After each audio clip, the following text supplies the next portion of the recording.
Hey everybody, it's Lavender Town, and today I'm going to talk about inking. So, inking is something that takes some practice to get right, and there's a few sort of things to keep in mind that I think will make it easier to improve more quickly. I made a lot of mistakes in my past, and I thought I'd tell you about them so that you don't have to repeat them. So let's get started. So to start with, I just wanted to talk about line weight. So this is one of the most major things about inking. Right now I'm using consistent line weight, and that means that no matter how much pen pressure you use, that the line will stay exactly the same. Whereas with non-consistent line weight, you can press down and make your line fatter, and if you do that throughout your whole drawing, it will make it look way more dynamic. So back to this piece. If you also pick up your hand a lot, you're going to get these jagged edges because it's really hard to get like right back on that line. So it's better to actually keep your hand down as much as you can and just try to follow through with that stroke. So yeah, don't pick your hand up. Don't sketch your inking on unless you're really confident that you can keep your pen exactly in the same place. So as you can see here, I'm using a pen tool with line weight, and I'm doing these flicking motions. I'm making the full stroke, and I'm not picking up my pen at all until the stroke is completed. So basically you just want to flick away when you're done with your stroke, and it will create this nice tapered line. So I'm doing that through all of his hair. This is especially nice looking on hair. It just really suits it. And when you're drawing hair, try to remember that it's all coming from the scalp. So you don't want it coming like straight down at all. You want to remember that the hair has body and volume, and that it should be all spiraling out from the scalp. So here I'm just showing again like how it looks, the difference between having consistent and non-consistent line weight. I'm basically inking it the same way, but because I don't have pen pressure, it just doesn't look nearly as nice. It looks a bit choppier, and the tips are very fat, whereas it's like nice and smooth and has good texture with proper pen tool. And yeah, I'm pointing out every time I pick up the pen, especially on the face, this is so critical on the face.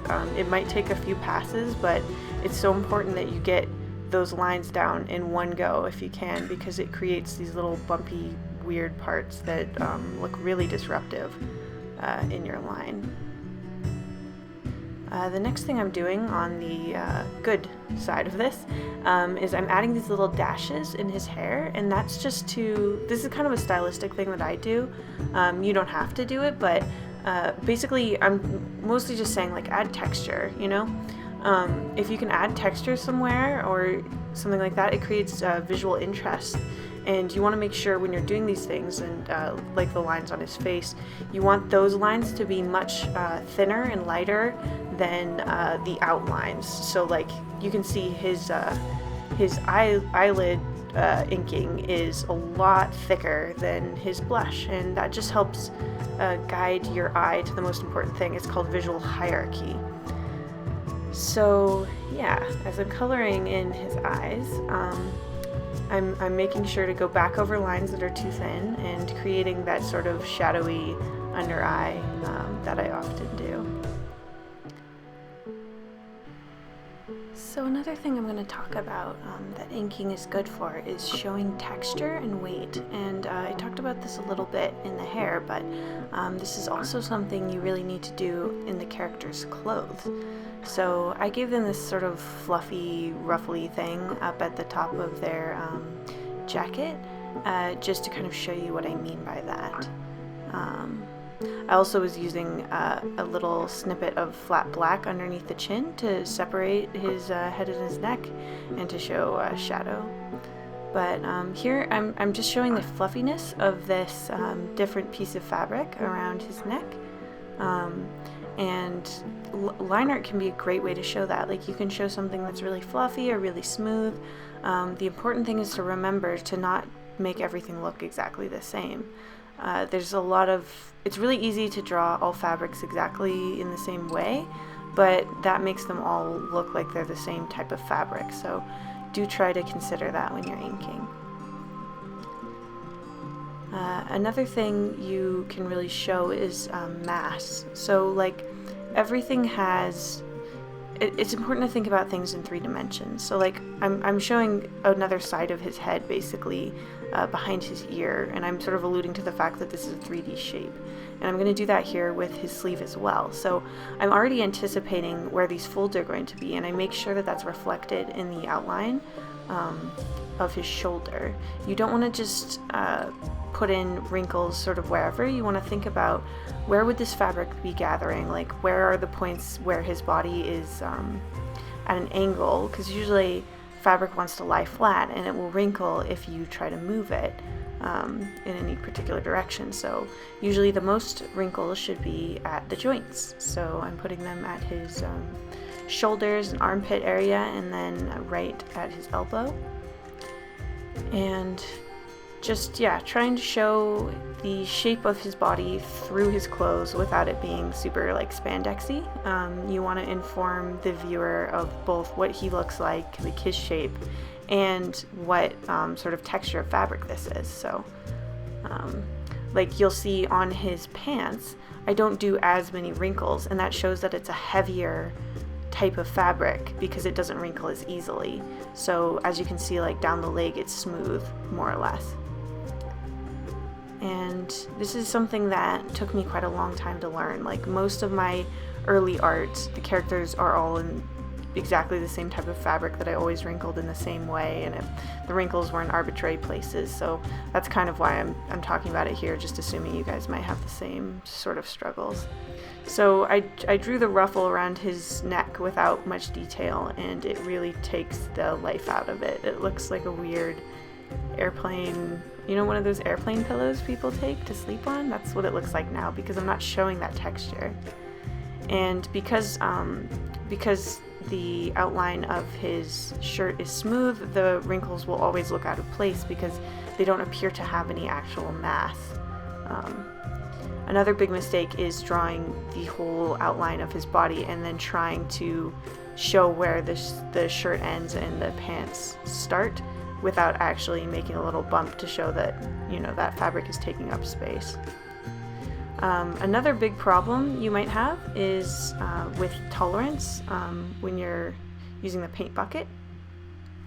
If your tolerance is too low and you have all layers checked off, you're going to get this weird white outline. Basically, the paint bucket is not going to fill in properly, and it's going to drive you slowly insane, because I had such trouble with this, and I couldn't figure out what the problem was. But you need to have all layers checked, and you need to make sure your tolerance is high enough that the paint bucket is bleeding a little bit into the inking you're doing.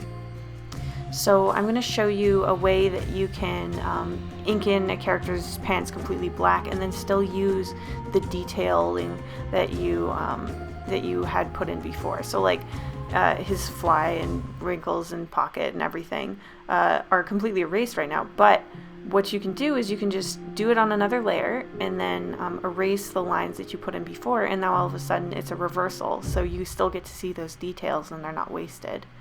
That's sort of a quick and easy trick. You can also do that with a clipping mask and turn that area white instead of black.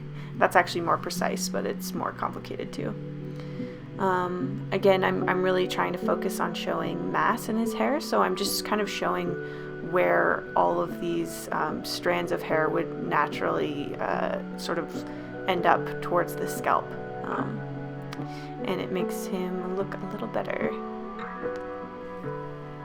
So that's basically all I had to tell you guys. I hope this video answered some of your questions about inking. If you have any more, please comment below and I will try to answer them to the best of my ability.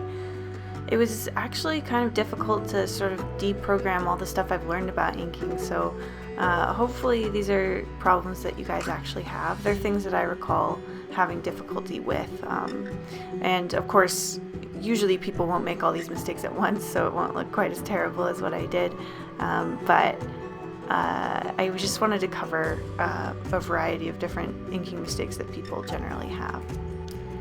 A big thank you to my patrons, Paynemo, at Lives Likes to Draw, at Mustard Mur, Tokudoku, and Nicholas Manel. You guys are so awesome for helping me out and supporting the videos and the comics, and I cannot even describe how much I appreciate it, so thank you so much.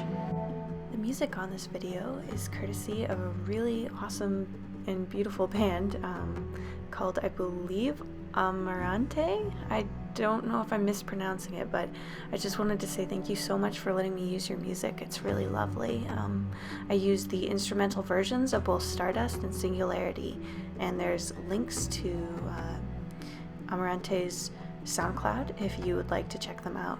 So yes, thank you so much, and thank you for watching to the end of this video if you have. I don't know if there's many people who would go all the way to the end of the credits, but if you're still here, thank you so much, and I can't wait to see you next week on the next video.